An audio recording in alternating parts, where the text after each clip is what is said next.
আসসালামু আলাইকুম রহমতুল্লাহ। প্রিয় দর্শক, এই মুহূর্তে আমরা আছি হলো রাঙামাটির ঠিক ঝুলন্ত ব্রিজের উপরে একটি বাজার, সেই বাজারে আছি।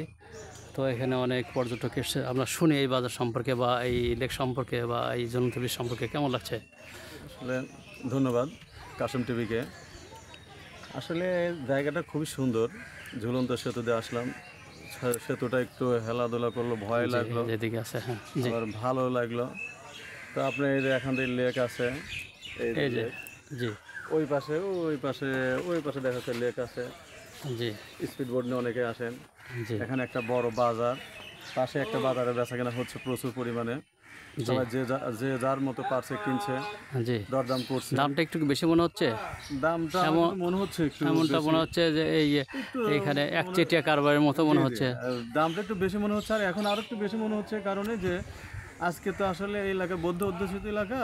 জি জি। এখানে বেশিরভাগ ছুটি, তো দুই একজন খুলে রাখছে, একটা দোকান খোলা আছে এবং সেখানে মোটামুটি অসংখ্য ক্রেতা অনেক, কিন্তু বিক্রেতা খুবই কম। তার মানে একচেটিয়া কারবার বিরাজ করছে এখানে। দাম হচ্ছে একচেটিয়া দাম নিচ্ছে। তারপরেও যাই হোক, দাম একটু বেশি নিলে আমরা তো বারবার আসবো না। জি, হয়তো একবারে সে 50 টাকা 100 টাকা বেশি। জি জি জি জি। আমাদের কোনো আনন্দ চিত্তে আমিও দিয়েছি, কারণ জিনিসগুলো তো আনকমন। আপনি এই যে মিষ্টি চিতল পাবনা থেকে গেলে পাবেন, মিষ্টি তেঁতুল, তারপরে টক ঝাল তেঁতুল, আর তারপরে আপনার চাটনি আছে, চকলেট, চকলেট যেগুলো আছে রাঙ্গামাটির চকলেট। রাঙ্গামাটি এলাকাটা তো বেশ গুছালো। আমরা তো ইতিপূর্বে গতকালকে আসছি খাগড়াছড়ি থেকে। জি, আমার কাছে পাহাড়ি অঞ্চল পাহাড়ি মনে হয়েছে, কিন্তু এই জায়গাটা আমরা যদিও এখন পাহাড়ে অনেক উঁচুতে আছে, তারপরে মনে হচ্ছে না এলাকাটা বেশ পরিপাটি স্মার্ট এলাকা আসলে। এবং পর্যটকরা আসলে এখানে আনন্দ পাবে কিনা? জি, অবশ্যই এখানে পর্যটকরা আসলে এখন অবশ্যই আসতে হবে। আমরা তো একটা নৌকা ভাড়া করতে গিয়েছিলাম, 5,000 টাকা নিচে আসেনি। আমরা এটা কি লেক পরিদর্শনের জন্য? লেক পরিদর্শন, বিভিন্ন জায়গায় ঘোরাঘুরি। তারপরে আমরা এখানে এসেছি আমাদের গাড়ি নিয়ে।